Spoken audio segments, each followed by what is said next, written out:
নমস্কার বন্ধুরা। আমি অনুরিমা। আজকে আমি আবার চলে এসেছি একটা নতুন ভিডিও নিয়ে। আজকে আমার বিষয়বস্তু হলো হায়দ্রাবাদের লাইফস্টাইল এবং হায়দ্রাবাদে কি অপরচুনিটিস রয়েছে সেই নিয়ে কথা বলবো আজকে এই ভিডিওতে। তো আমার পরিচিত এরকম অনেক মানুষ রয়েছেন যারা হায়দ্রাবাদে আসতে চান, সেটা তাদের কেরিয়ার সূত্রে হোক বা নতুন কাজের অপরচুনিটিসের জন্য। কারণ হায়দ্রাবাদ একটা খুব প্রগতিশীল শহর হিসাবে গড়ে উঠছে। সময়ের সাথে সাথে প্রচুর নতুন কোম্পানি এখানে আসছে এবং এখানে মানুষের লাইফস্টাইলও অনেকটা ভালো। সেক্ষেত্রে আমি দেখেছি যে অনেক মানুষই আসতে চায়। সেই সকল মানুষের জন্য আজকের এই ভিডিওটা তোমাদের জন্য। প্রথমেই বলে নেব যে এই ভিডিওটাকে মূলত আমি দুটো ভাগে ভাগ করেছি। প্রথমে আমি বলবো যে তোমাদের সুযোগ কি রয়েছে এখানে, মানে হায়দ্রাবাদে আসার প্রোজ কি, এবং তারপরে আমি বলবো যে সেটার অসুবিধা কি কি রয়েছে। সুযোগের মধ্যেও আমি বিভিন্ন জিনিস নিয়ে কথা বলবো, যেরকম কিনা এখানে সুযোগ সুবিধা কি রয়েছে, দ্বিতীয়ত এখানে সেই সুযোগ সুবিধা পাওয়ার জন্য তোমাকে কি করতে হবে, তৃতীয়ত এখানে আসবে কি করে, এবং এখানে এসে এখানকার কি লাইফস্টাইল, এখানে থাকার ব্যবস্থা কীরকম, সেই সমস্ত বিষয় নিয়ে ডিটেলসে এই ভিডিওতে কিন্তু কথা বলবো। তো প্রথমেই চলে আসি এখানকার সুযোগ বা অপরচুনিটিস নিয়ে। তো অপরচুনিটিস যখন আমরা বলি, তোমরা যারা এখানে আসতে চাইছো তারা আমার ধারণা মূলত দু তিন রকমভাবে এখানে আসার কথা ভেবেছো। একটা হচ্ছে হয় তোমরা এখানকার কেরিয়ার দেখতে চাইছো, মানে এখানে যত এমএনসিস রয়েছে তাদের যে নেট পে সেটা যথেষ্ট ভালো কম্পেয়ার টু আমাদের পশ্চিমবঙ্গ। সেক্ষেত্রে হয়তো তোমরা সেই কারণে এখানে আসতে চাইছো, বা হয়তো তোমরা তোমাদের নিজেদের কর্মক্ষেত্রে, সেটা তোমরা যদি কেউ রান্নার কর্মে ভালো হও, তোমরা যদি কেউ কাজ কাজ ইত্যাদি খোঁজবার জন্য এখানে আসো, সেটা কোনো জায়গার গার্ড হোক, সেটা কুকিং হোক, সেটা আরও বিভিন্ন যে আমাদের দৈনন্দিন কর্মব্যবস্থা রয়েছে সেগুলোর ক্ষেত্রে যদি তোমরা আসো, তো সেই বিষয় নিয়েও কিন্তু কথা বলবো। দুটোভাবেই কিন্তু কথা বলবো। প্রথমে চলে আসি যেগুলো কেরিয়ার বেসড অপরচুনিটিস এখানে রয়েছে। তো কেরিয়ার বেসড অপরচুনিটিস, এবং শুধু কেরিয়ারও নয়, তোমার যদি পড়াশোনার ক্ষেত্রেও কিন্তু হায়দ্রাবাদ বেশ ভালো। এখানে কিন্তু বেশ কিছু টপ লেভেল ইউনিভার্সিটিস রয়েছে, এখানে হায়দ্রাবাদ আইআইটি রয়েছে, এবং শুধু তাই নয়, যে লোকাল কলেজেসের ইঞ্জিনিয়ারিং এক্সেট্রা রয়েছে সেগুলোর কিন্তু রিক্রুটমেন্ট বা প্লেসমেন্ট যথেষ্ট ভালো। তো তোমরা যারা এখন তোমাদের ক্লাস 12-এর ফাইনাল ইয়ারে রয়েছো, ভাবছো ইঞ্জিনিয়ারিং পড়বো, সেটাও কিন্তু তোমরা এখানে আসতে পারো, ঠিক আছে।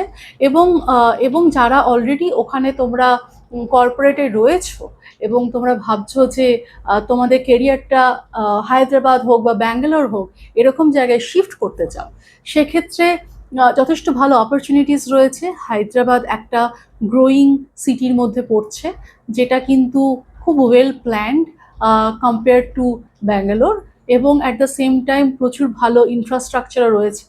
এবং অপরচুনিটিসের ক্ষেত্রে কিন্তু মোটামুটি আমি দেখেছি যে পশ্চিমবঙ্গর থেকে বা ওয়েস্ট বেঙ্গল বা কলকাতার থেকে সেক্ষেত্রে কিন্তু যেটা যেটা পে স্কেল, সেটা অন অ্যান অ্যাভারেজ কিন্তু 40 থেকে 50% থেকে স্টার্টিং, যেটা কিন্তু বেশি, ঠিক আছে। তো সেই জায়গাটাও কিন্তু রয়েছে। তোমরা কিন্তু প্রায় 50 থেকে টোয়াইস তোমাদের কিন্তু যে ওখানকার তোমাদের যে অ্যাভারেজ আর্নিং, সেটা কিন্তু এখানে এসে বাড়তে পারে, সেই সুযোগটা কিন্তু এখানে রয়েছে। এবার যে বিভিন্ন, তুমি যদি টেকনিক্যাল রোলসের জন্য দেখতে চাইছো, তুমি যদি কোনো R&D রোলস দেখতে চাইছো, রিসার্চ অ্যান্ড ডেভেলপমেন্ট, তুমি কোনো রিসার্চ বেসড রোলস দেখতে চাইছো, এই ইঞ্জিনিয়ারিং রোলস দেখতে চাইছো, এই সমস্তগুলোর জন্যই কিন্তু এখানে অপরচুনিটিস প্রচুর এক্সিস্ট করে, প্রচুর ভ্যাকেন্সিজ আছে, তুমি প্রতিদিন প্রচুর ভ্যাকেন্সিজ দেখতে পাবে, সে সমস্ত কিন্তু রয়েছে। অ্যাট দ্য সেম টাইম আমি এখানে দেখেছি, কারণ কি এখানে যে কর্মরত মানুষের সংখ্যা অনেক বেশি, অপরচুনিটিস অনেক বেশি, সেই কারণে এই যে গ্রুপ অফ মানুষ, তাদের জন্য কুক বলুন বা তাদের ঘরে কাজ করার মানুষ বলুন বা তাদের বাচ্চা মানুষ করার জন্য যে মানুষ লাগে বাড়িতে, সেই সমস্ত যে ডোমেস্টিক হেল্প যেগুলো রয়েছে তারও কিন্তু চাহিদা বেশ অনেকখানি বেশি।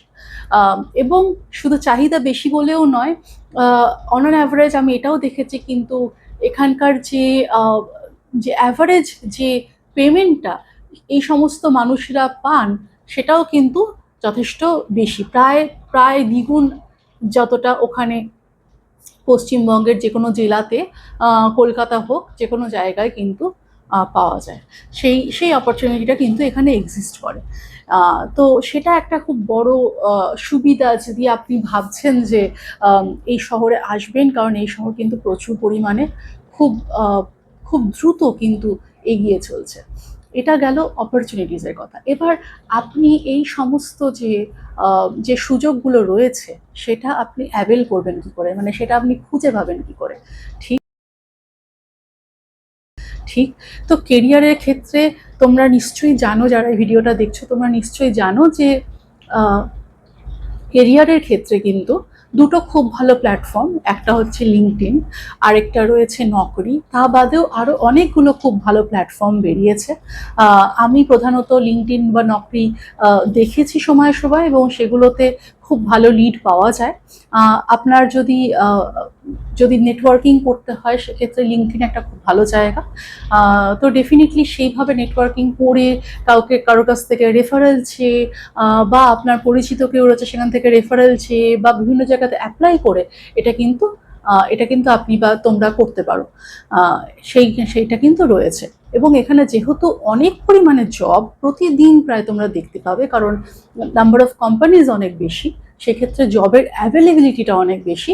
তাই তোমরা কিন্তু এরকম বিভিন্ন কোম্পানিজে অ্যাপ্লাই করে তোমাদের সিভিটাকে সেভাবে বানিয়ে, রিজিউমিটাকে সেভাবে বানিয়ে তোমরা কিন্তু অ্যাপ্লাই করতে পারো। ঠিক, এবং তা বাদে আমি দেখেছি যারা দৈনন্দিন কাজের কথায় যদি আসি, সেটা ধরুন যে আপনি খুব ভালো রাঁধেন, আপনি যদি কারোর বাড়িতে রান্না করার কথা ভাবেন বা এরকম ধরনের যে বিভিন্ন অকুপেশনগুলো রয়েছে সেগুলোতে যদি আমি আসি, সেটা খোঁজার উপায় প্রচুর পরিমাণে ফেসবুক পেজেস রয়েছে, বা আপনি যদি আপনার পরিচিত কাউকে ওখানে জানেন যে অলরেডি এখানে কাজ করে, তো সেরকম কোনো মানুষের লিঙ্ক ধরেও কিন্তু আসতে পারেন। কারণ যেটা বলে যে মুখের কথা, ওয়ার্ড অফ মাউথে কিন্তু প্রচুর পরিমাণে এখানে আপনার পরিচিতিটা বাড়তে থাকে। মানে যেরকম কেউ যদি রান্না করে, সে যদি কারোর বাড়িতে করছে, এবং যেহেতু এখানে অনেক পরিমাণে মানে বিভিন্ন স্টেটের অনেক পরিমাণে ব্যাচেলার্স, অনেক পরিমাণে স্টুডেন্ট হোক, ব্যাচেলার্স হোক, কর্মরত মানুষজন এখানে রয়েছে, সুতরাং তাদের কিন্তু এই সমস্ত জিনিসের চাহিদাও অনেক বেশি। সেক্ষেত্রে কোনো কোনো ফ্যামিলিতে বা কোনো ফ্ল্যাটে বা কোনো একটা সোসাইটিতে কেউ যদি কাজ করছে এবং সে যদি ভালো কাজ করছে, সেক্ষেত্রে ওয়ার্ড অফ মাউথে অনেক ক্ষেত্রেই কিন্তু মানুষেরা আরও অনেক চাকরি আস্তে আস্তে পেয়ে যাচ্ছে, বা আরও অনেক খোঁজ তারা বা কল তারাও কিন্তু পাচ্ছে। সো সেই জিনিসটাও কিন্তু রয়েছে। তো অবশ্যই অপরচুনিটি খুঁজে পাওয়াটা খুব কঠিন নয়, তবে তবে যেগুলো দৈনন্দিন যে সমস্ত কাজের যে অপরচুনিটি রয়েছে সেইগুলো কিন্তু এখানে এসে খোঁজার সুযোগ বেশি, বা আপনার যদি কোনো পরিচিত থাকে। আর যেগুলো কেরিয়ার ভিত্তিক অপরচুনিটিস রয়েছে সেগুলো কিন্তু ডেফিনেটলি আপনি লিঙ্কডইন বা নকরি এই সমস্ত ইয়ের মাধ্যমে কিন্তু খুঁজে পেতে পারেন। এই অপরচুনিটিস পাওয়ার পরে আমি এখানে আসবোটা কি করে? ঠিক, তো এখানে হায়দ্রাবাদ তো আমাদের পশ্চিমবঙ্গ থেকে প্রায় 1500 বেশি কিলোমিটার দূরে। সেক্ষেত্রে আসার তো মাত্র দুটো উপায়ই রয়েছে, একটা হচ্ছে যে ট্রেন এবং ফ্লাইট। এবার প্রথমে ফ্লাইটের কথা বলে নিই, কারণ হায়দ্রাবাদ এয়ারপোর্ট সত্যি কথা বলতে ভীষণ পরিমাণে সুন্দর। মানে যদি তোমরা কেউ এখানে এসেছো তাহলে তোমরা জানো, ইদানিংকালে ওটা প্রচুর পরিমাণে এক্সপ্যান্ড করেছে। আমি আমার জীবনের লাস্ট 3 থেকে 4 বছরে দেখেছি প্রচুর এক্সপ্যান্ড করেছে, এবং খুব সুন্দর হয়েছে, এবং বেশ মানে প্রচুর পরিমাণে ফ্লাইট কিন্তু অ্যাভেলেবেল রয়েছে। এবং তুমি হায়দ্রাবাদ এয়ারপোর্টে আসার পরে তুমি যদি যে কোনো ডেস্টিনেশনে যেতে চাও, মানে তুমি সাপোজ হাইটেক সিটিতে যেতে চাও, বা তুমি ওল্ড হায়দ্রাবাদে যেতে চাও, সেকেন্দ্রাবাদ এরকম জায়গায় যেতে চাও, সেক্ষেত্রে কিন্তু এয়ারপোর্টে বাস সার্ভিস আছে, তোমাকে কিন্তু অত বেশি পয়সা খরচা করতে হবে না, মানে একটা ওলা উবের করলে তার খরচা অনেক বেশি। সেক্ষেত্রে কিন্তু বাস সার্ভিস রয়েছে, যেটা কিন্তু তুমি ইজিলি অ্যাভেল করতে পারো। 250 থেকে 300 টাকার মধ্যে কিন্তু খরচার মধ্যে কিন্তু তুমি যে কোনো তোমার গন্তব্যস্থলে পৌঁছে যেতে পারবে এয়ারপোর্ট থেকে, এবং প্রতি 15 মিনিটে কিন্তু সেই বাস রয়েছে। এটা একটা ভীষণ ভালো উপায়, এবং প্রচুর সিকিউরিটিও থাকে, কারণ অনেক রাত অবধি এই বাসগুলো থাকে এবং বাসে যথারীতি প্রচুর মানুষ থাকে, তো সিকিউরিটিটা কিন্তু মেনটেন থাকে এই ক্ষেত্রে। তা বাদে ট্রেন সার্ভিস, দুটো প্রধানত ট্রেন রয়েছে, তোমরা নিশ্চয়ই জানো। সেটা হচ্ছে একটা ইস্ট কোস্ট এবং একটা ফালাকনামা, যেগুলো কিন্তু প্রতিদিন চলে।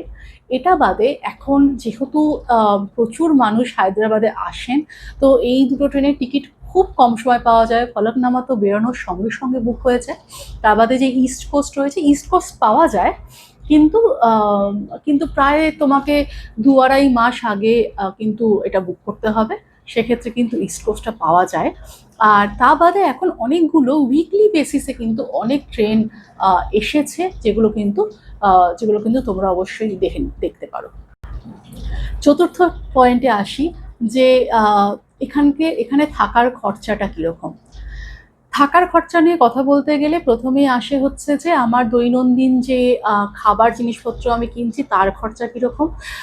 আমার মতে তুমি যদি কোনো প্রচুর পরিমাণে যারা খাবার ইত্যাদি বিক্রি করে, বা যারা কিন্তু সবজি ইত্যাদি বিক্রি করেছে, প্রাইমারিলি এখানে চলে হচ্ছে যে বিভিন্ন মল বা বিভিন্ন এই সমস্ত সবজি কেনার আউটলেট রয়েছে, সুপার মার্কেট রয়েছে, সেগুলো প্রাইমারিলি চলে যারা কেনেন। তা বাদে কিন্তু প্রচুর পরিমাণে মানে বাজারও রয়েছে, কিন্তু অনেক ক্ষেত্রে হয়তো বাজারগুলো একটু দূরে, কিন্তু এই সুপার মার্কেটগুলো অনেক বেশি কাছে।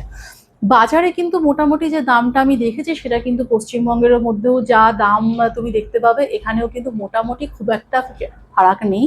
অনেক ক্ষেত্রে কিছু কিছু জিনিসের দাম কমও দেখেছি। তো আমি বলবো যে খাবার খরচা নিয়ে খুব একটা কিন্তু আলাদা নয়, মোটামুটি কিন্তু একই রকম। শীতকালে হয়তো কোনো কোনো জিনিসের দাম বাড়ছে, গরমকালে হয়তো কোনো কোনো জিনিসের দাম বেশি। আম ইত্যাদি সেরকম পাওয়া যায় না, বা হয়তো যেগুলো গ্রীষ্মের যে ফলগুলো আমরা ওখানে খাই, সেগুলো হয়তো অনেক বেশি দামি। লিচু ইত্যাদি এখানে খুব একটা পাওয়া যায় না। কিন্তু তা বাদে মোটামুটি কিন্তু খাবার খরচা মোটামুটি কিন্তু একই রকমের। সেটা বাদে যদি আমি বলি যে রাস্তায় যে বিভিন্ন ভেন্ডাররা রয়েছে যারা কিনা খাবার বিক্রি করে, সেগুলোও কিন্তু মোটামুটি পশ্চিমবঙ্গের মতো। শুধুমাত্র ফারাক হচ্ছে যে এখানে তুমি সাউথের খাবারটা পাবে, যেরকম ইডলি, ধোসা, বড়া ইত্যাদি জিনিসপত্রগুলো খুব বেশি দেখতে পাবে, এবং সেগুলো 20-30 টাকার মধ্যেই তুমি খুব সহজে পাবে, তোমার পেটও ভরবে। শুধু এটাই ফারাক যে আমরা হয়তো পশ্চিমবঙ্গে বেশি পুরি সবজিটা দেখতে পাই বা লুচি সবজিটা দেখতে পাই, এটা কিন্তু এখানে খুব একটা দেখা যায় না। ঠিক আছে। তা বাদে চলে আসে তোমার থাকার খরচা। হ্যাঁ, থাকার খরচাটা বলতে গেলে কিন্তু অবশ্যই এখানে থাকার খরচা কিন্তু বেশি। এবার হায়দ্রাবাদে মোস্টলি দুটো জায়গা আছে। একটা হচ্ছে যে কর্পোরেট যে ইয়েটা তৈরি হচ্ছে, নতুন যে ইনফ্রাস্ট্রাকচারটা এখানে রিসেন্ট টাইমে প্রচুর তৈরি হয়েছে এবং বড় হয়েছে, যারা কেরিয়ারের জন্য এখানে আসছে তাদের জন্য বলছি। সেটা কিন্তু অনেক বেশি হাইটেক সিটি, ফাইন্যান্সিয়াল ডিস্ট্রিক্ট, গাছিবৌলি এই এরিয়াটার মধ্যে কিন্তু সীমিত। ওল্ড সিটির দিকে কিন্তু সেই অপরচুনিটি খুব একটা এক্সিস্ট করে না। এটা কিন্তু মোটামুটি এই নিউ সিটিটা যেটা তৈরি হচ্ছে সাইবরাবাদ, এই দিকটা কিন্তু বেশি সীমিত।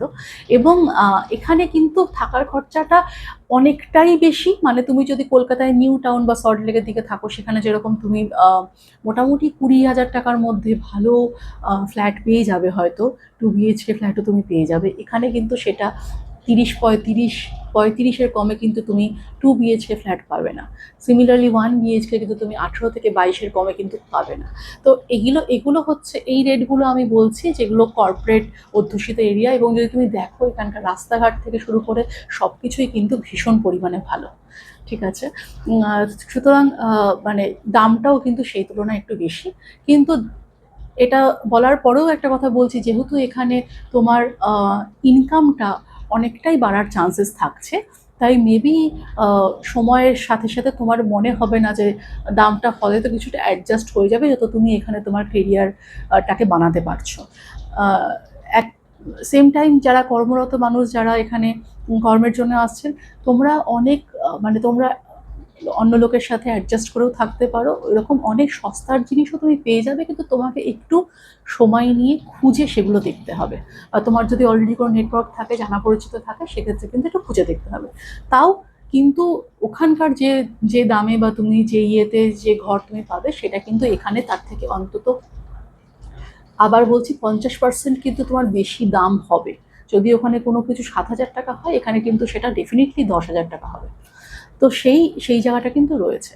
তৃতীয় জিনিস যেটা তোমার দরকার, যেটা জানা দরকার, সেটা হচ্ছে যে এখানকার যে ট্রান্সপোর্ট সিস্টেম, বাস, মানে পাবলিক বাস এবং মেট্রো যথেষ্টই ভালো রয়েছে। কিন্তু যদি আমি তুলনা করি কলকাতা বা পশ্চিমবঙ্গের মতো কিন্তু অত ভালো পাবলিক ট্রান্সপোর্ট এখানে নেই। ঠিক আছে, এখানে অনেক বেশি সাধারণ মানুষ, যদি তুমি একটু কর্পোরেট এরিয়ার দিকে দেখো, হাইটেক সিটি বা বলি এই দিকের দিকে দেখো, তাহলে কিন্তু সাধারণ মানুষ অনেক বেশি তোমার ওলা, উবের, র্যাপিডো এ সমস্ত ইউজ করে। আর যদি তুমি একটুখানি ওল্ড সিটির দিকে দেখো, তাহলে প্রচুর বাস রয়েছে, লাক্সারি বাস থেকে শুরু করে প্রতিদিন যাওয়ার প্রচুর বাস রয়েছে। আমি হয়তো সেই ডিটেলসগুলো খুব ভালো জানি না, কিন্তু যদি তোমরা মনে করো যে সেটা তোমরা জানতে চাও, তাহলে আমি ডেফিনেটলি জেনে রিসার্চ করে তোমাদেরকে বলতে পারি। এই মুহূর্তে আমি খুব বেশি ভালো সেটা জানি না, তবে প্রচুর রয়েছে সেই সুযোগটা। এমনকি ইন্টারনাল প্রচুর রেল ফেসিলিটিও রয়েছে। কিন্তু আমাদের কলকাতা যতটা ভালো, প্রত্যেকটা স্টেশনে রেল ইত্যাদি রয়েছে, সেটা কম কম্পারেটিভলি এখানে মেট্রো কিন্তু মেট্রো দিয়ে কিন্তু অনেকটাই ব্রডলি লিঙ্কড। তবে মেট্রোর দাম আবার কিন্তু আমাদের ওখানকার থেকে বেশি। তো ওভারঅল এটা আমি বলবো যে তোমার লিভিং যেটা খরচা, তোমার জীবিকা নির্বাহের যে খরচাটা এখানে, সেটা কিন্তু প্রায় 50% মতো বেশি হবে। তোমার যদি ওখানে, আবার বলছে, তোমার যদি ওখানে 10,000 টাকা মাসে খরচা হয়, এখানে কিন্তু তোমার সেটা 12-13 হাজার টাকা হতে পারে, বা 15,000 টাকা কিন্তু খুব সহজেই হতে পারে। নির্ভর করছে যে তুমি কীরকম চাকরি করছো, তুমি কীরকম জায়গায় থাকছো। এবার চলে আসি যে অসুবিধাটা কোথায়। অসুবিধার মধ্যে আমি আমি 2-3টে জিনিস অলরেডি বলে ফেলেছি, তাও একবার সেগুলোকে আওড়ে নিচ্ছি। সেটা হচ্ছে যে ট্রান্সপোর্ট ব্যবস্থা, যেটা চলার যানবাহন যে ব্যবস্থাটা, সেটা কিন্তু কলকাতার মতো বা পশ্চিমবঙ্গের মতো অত ভালো নয়।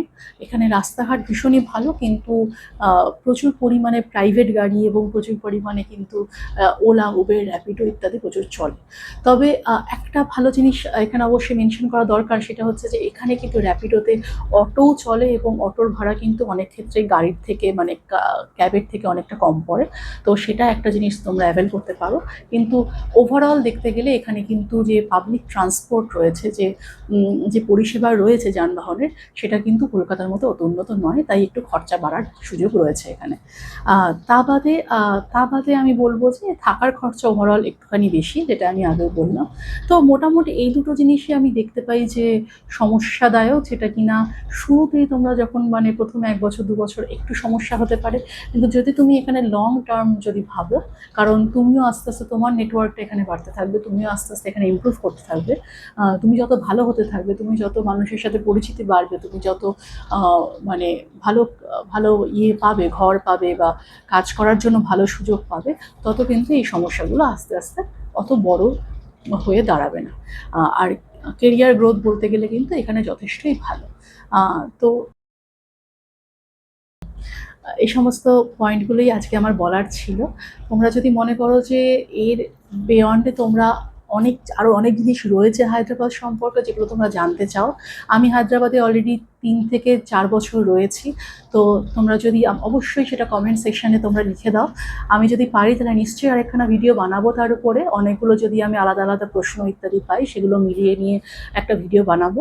আশা করি এই ভিডিওটা তোমাদের ভালো লেগেছে। এটা আশা করি তোমরা এর থেকে বেশ কিছু জিনিস জানতে পেরেছো, এখানকার লাইফস্টাইল, এখানকার জীবিকা এবং এখানকার অপরচুনিটিস নিয়ে। তোমাদের যদি ভালো লাগে, তোমরা নিশ্চয়ই এই ভিডিওটা কিন্তু অন্যদের সাথে শেয়ার করো। আর আমি এই ভিডিওতে কিন্তু টাইম স্ট্যাম্পও দিয়েছি, তোমরা নিশ্চয়ই কিন্তু ফলো করো, সাবস্ক্রাইব করো, এবং আমাকে কমেন্ট লিখে জানিও যে এই ভিডিওটা কেমন লেগেছে। আর যদি ভালো লেগে থাকে, তাহলে কিন্তু তোমরা বন্ধুদের সাথে শেয়ার করতে ভুলো না। নমস্কার, আজ এখানে এ পর্যন্তই। পরের দিন দেখা হবে আবার কোনো একটা নতুন ভিডিও নিয়ে।